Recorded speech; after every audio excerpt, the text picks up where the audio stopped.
বিসমিল্লাহির রহমানির রহিম।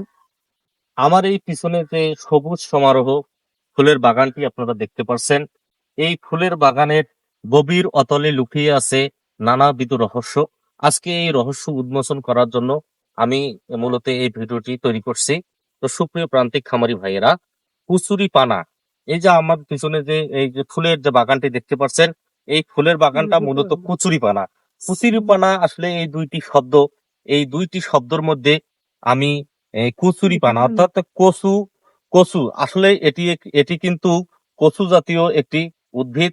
এটি মূলত পানিতেই জন্মায় এবং পানিতেই থাকে। প্রিয় প্রান্তিক খামারি ভাইয়েরা, আমাকে প্লিজ একটু জানাবেন যে আসলে আমাদের দেশে এই কচু জাতীয় যে চাষাবাদ রয়েছে, এই চাষাবাদটি কিন্তু এক একটি চাষি ভাই এক একজন কিন্তু 10 বিঘা 15 বিঘা করে কিন্তু আসলে চাষাবাদ করে থাকেন। এবং এই কুচুরি পানায় মূলত পাশাপাশি কিন্তু আমাদের দেশে মান কচু যেটাকে বলা হয়, এটি কিন্তু প্রচুর পরিমাণে চাষাবাদ করা হয়। এটি কিন্তু আসলে এই যে কচুরি পানায় অর্থাৎ কচুর যে ইয়াটা রয়েছে, এটাতে কিন্তু ক্যালসিয়াম অক্সালাইট কিন্তু প্রচুর পরিমাণে খেলে কিন্তু আসলে মুখে চিরচির চিরচির করে ধরে এই ক্যালসিয়াম অক্সালাইট। আসলে কচুরি পানার মতো যে কচু জাতীয় যে জিনিসগুলো আছে, কুচুরি পানা অর্থাৎ কচু জাতীয় কচুর মামাতো ভাই, খালাতো ভাই, ফুফাতো ভাই, এর যে কোনো বংশধরেই কিন্তু কুচুরি পানার মধ্যে কিন্তু আসলে পড়েছে, যার মূলটা হয়তো বড় হয় নাই। এর ফাংশন, নিউট্রিটিভ ভ্যালু সবগুলোই কুচুরি পানার মতো। এগুলো গরুর খাদ্য না, এর ভিতরে শুধু পানি আর পানি, নিউট্রিটিভ কিছুই নাই এই ইয়ার মধ্যে। কুচুরি পানাগুলো মূলত জন্মায় ডোবা বা জলাশয়। আসলে কিন্তু এটা ময়লা আবর্জনা পানির ভিতরে কিন্তু আসলে এই কুচুরি পানাগুলোর জন্ম হয় না।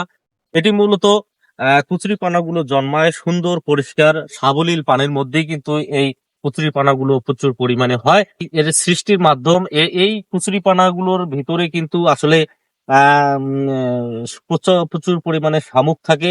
এই শামুক থেকেই কিন্তু এই শামুকগুলো থেকেই কিন্তু মূলত আপনার যে কলিজা কৃমি, গবাদি প্রাণীর যে কলিজা কৃমি, এই কলিজা কৃমি কিন্তু এই কুচুরি পানা থেকেই কিন্তু মূলত সৃষ্টি হয়ে থাকে। এটি কৃমির ফর্ম কিন্তু তৈরি করে। এটি মূলত সার্কারিয়া এবং মেটাসার্কারিয়া, এই দুই ধরনের ইয়া কিন্তু এখানে সৃষ্টি হয়। সার্কারিয়া বলতে আমরা যেটা বুঝি এটি পানিতে শুধু কিলবিল কিলবিল করে কিন্তু এটা সাঁতার কাটতে পারে।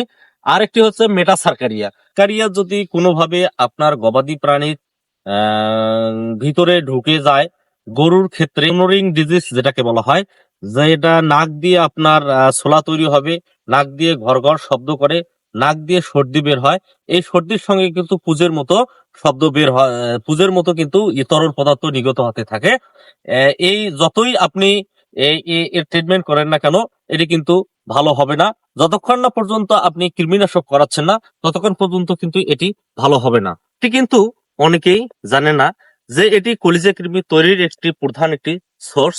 এটি একটি সময় কলিজা কৃমি আপনার এই কৃমিগুলো তৈরি হতে হতে একটা পর্যায়ে এসে রূপান্তরিত হয়ে যায় মেটাসার্কারিয়া, যেটিকে আমরা বলে থাকি যে কুচুরিপানার যে শিকড়গুলো রয়েছে, এই যে কুচুরিপানার যে পাতাগুলো রয়েছে, এই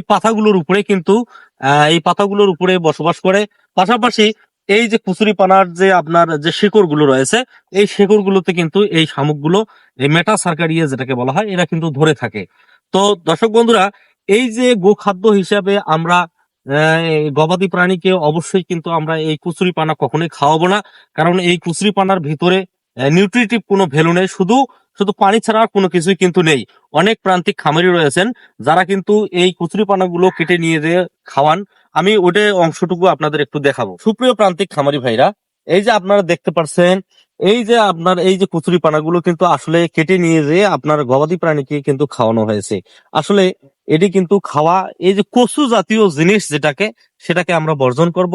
সবাই সচেতন থাকবো, সবাই ভালো থাকবেন, সুস্থ থাকবেন। আসসালামু আলাইকুম ওয়া রাহমাতুল্লাহ।